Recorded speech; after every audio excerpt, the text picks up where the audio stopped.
성도 여러분 평안하십니까? 두 친군동 말씀과 친구되기 오늘 그 227번째 날입니다. 자, 오늘 우리는 누가복음 16장에서 21장까지 말씀을 함께 읽고 묵상하겠습니다. 자, 누가복음 세 부분으로 나눠지죠. 1장부터 9장까지는 예수님이 하나님의 아들 되심의 증거에 관한 말씀, 두 번째 부분은 10장부터 21장까지 해서 하나님 나라의 증거, 그 가르치심의 사건의 그 모든 말씀들이 기록이 되어집니다. 자, 어제 우리가 15장까지 말씀을 나눴습니다. 거기에서는 하나님 나라를 전파하시는 제자들과 백성들에게 전파하시는 말씀을 우리가 봤습니다. 자, 16장부터 21장까지는 하나님 나라에 대한 교훈의 말씀이 되겠습니다. 자, 이것도 나누어지는데요. 16장부터 18장까지는 먼저 제자들에게, 그리고 18장 9절부터 21장 마지막 절까지는 백성들에게 주시는 교훈으로 되어 있습니다. 자, 먼저 16장을 보겠습니다. 자, 16장부터 18장까지는 제자들에게 주시는 교훈입니다. 자, 1절 이하는 불의한 청지기의 비유에 관한 말씀이 있습니다. 그리고 19절 이하에서는 부자와 거지 나사로의 비유에 관한 말씀이 이제 나타납니다. 자, 이건 잠깐 설명을 드리면 부자와 거지 나사로의 이야기는 부자들이 빠질 위험을 잘 경고해 주시는 그런 말씀이지요. 물론 부요함 자체가 타락의 표지는 아닙니다. 그러나 하나님의 나라의 문은 들어가기를 구하여도 못하는 자가 많을 정도로 어떻게 해요? 문이 좁다 하는 겁니다. 그 좁은 문을 통과하기에 부는 너무나 부피가 큰 짐이 될 수가 있다는 거죠. 그 짐을 지고 하나님 나라에 들어가기란 약대가 바늘길을 통과하려는 것보다 어렵다 하는 이런 가르침을 주님께서 이제 주시게 됩니다. 자, 17장인데요. 17장 1절 이하의 말씀을 가보면은 여러 가지 주제들이 있습니다. 용서, 믿음, 그리고 종이 해야 될 일, 겨자씨만한 믿음, 또 종의 의무, 이런 말씀들이 있습니다. 자, 그리고 11절 이하 말씀을 가보면은 고침받은 10명의 나병 환자, 그리고 그 결과들을 기록을 하고 있고요. 20절 이하 말씀을 내려가 보면은 하나님 나라가 임할 때의 징조에 관한 말씀이 기록이 되어집니다. 자, 그리고 이제 18장 넘어가는데요. 18장은 전체적인 주제를 뽑으라면 기도에 관한 장이다, 이렇게 이야기할 수가 있겠습니다. 먼저 1절 이하의 말씀은 어떤 과부의 그 간구에 관한 말씀이 있죠. 재판장이 등장을 하죠. 자, 9절 이하에서는 바리새인과 세리의 기도를 비교해서 예수님께서 가르침을 주십니다. 자, 그리고 15절 이하 말씀을 가보면은 어린아이들을 축복하시는 예수님에 관한 말씀, 그리고 18절 이하 말씀을 가서 보면 어떤 젊은 관원이 예수님께 와서 무엇을 해야 영생을 얻겠습니까? 하는 질문에 대한 답변으로 교훈해 주시는 말씀이 있습니다. 그리고 35절 이하에서는 맹인을 치유하시는 예수님의 그 모습이 또 기록이 되어집니다. 자, 19장입니다. 19장 넘어가면 1절 이하에서 예수님이 삭개오를 만나시는 그런 장면이 기록이 되어지는데요. 그 19장 10절 삭개오 이야기의 마지막 말씀인데 예수님 이런 말씀 주십니다. 인자에 온 것은 잃어버린 자를 찾아 구원하려 함이니라. 즉 이 말씀은 누가복음은 소외된 자들을 위한 복음서이다 하는 그런 말씀이죠.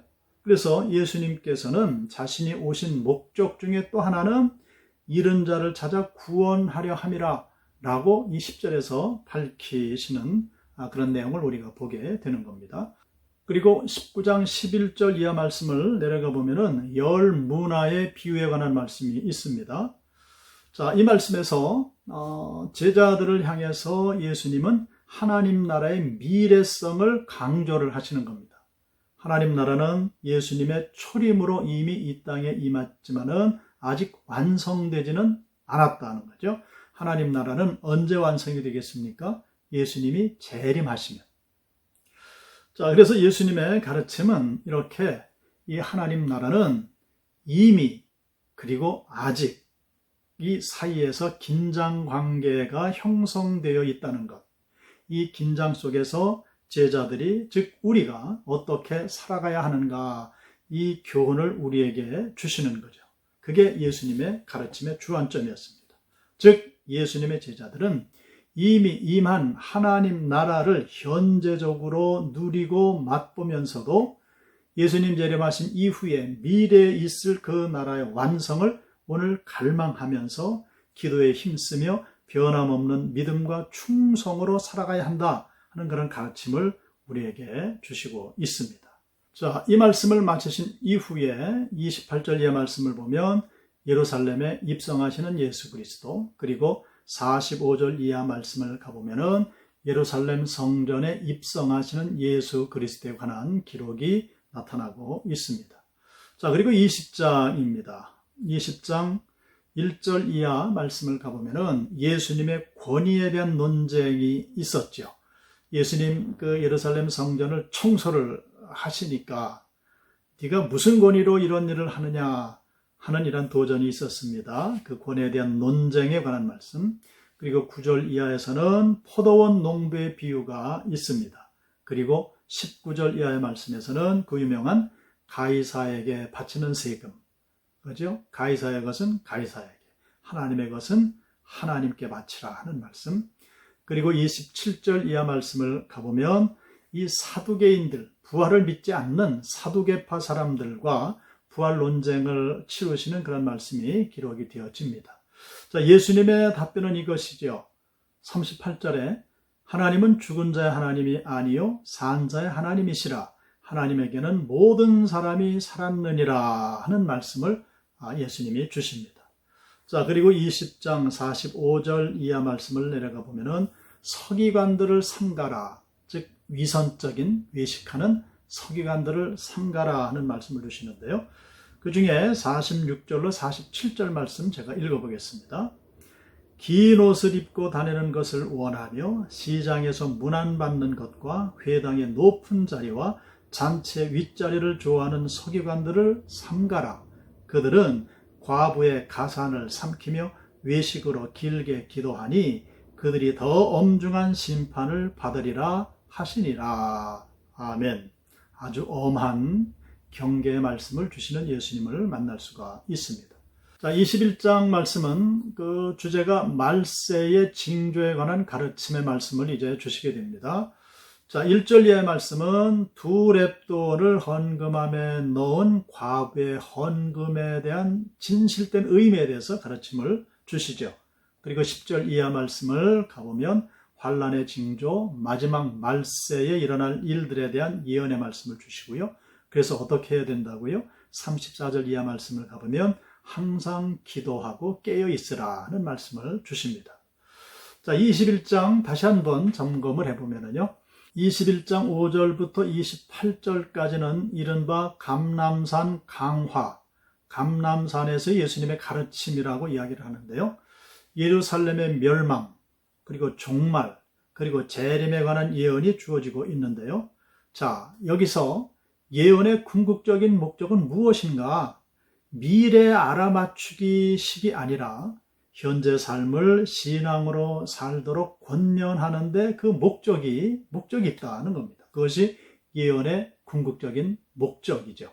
즉 성도들은 종말의 특정 시기에 언제 재림하시는가 이런 것에 집착하기보다는 늘 종말의식을 가지고 현재 삶에서 믿음으로 최선을 다하는 그런 성실한 삶을, 순종하는 삶을 살아가야 한다는 겁니다.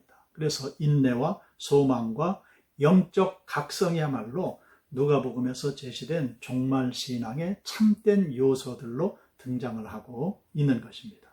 자, 여기 21장까지 오늘은 말씀을 나눴습니다. 아무쪼록 오늘 나눈 말씀도 여러분들의 믿음을 새롭게 하고 삶의 태도를 새롭게 해서 미래를 당겨서 오늘 종말적인 의식으로 살아가심으로 늘 하나님 앞에 인정받으시고 복받는 은혜 넘치는 삶이 되시기를 주님의 이름으로 축복합니다. 기도하겠습니다. 살아계신 아버지 하나님, 오늘 예수님의 음성을 통해 하나님 나라의 교훈을 받게 하시니 감사합니다. 아버지 하나님, 예수님 이 땅에 오심으로 하나님 나라가 이미 임했는데 그러나 아직은 완성이 안 된 채로 있음을 우리가 깨닫게 됩니다. 예수님 재림하시면 하나님 나라가 완성되어질 터인데 그 미래 세계를 우리가 깨달아 알아 오늘을 살아갈 때 그 종말론적인 의식과 그런 삶의 태도로 오직 주님을 향하고 또 주님의 말씀에 순종하며 미래를 앞당겨 살아갈 수 있는 그러한 하나님의 백성들이 되게 하여 주시어서 예수님 십자가로 이겨놓으신 그 삶은 오늘도 우리가 이기며 살게 하시고 장차 가서 살게 될 그 하나님 나라의 삶을 오늘 준비케 하셔서 주님 오늘이 바로 하나님 나라의 삶이 되도록 주님 도와 주시옵소서. 예수 그리스도의 이름으로 기도드리옵나이다. 아멘.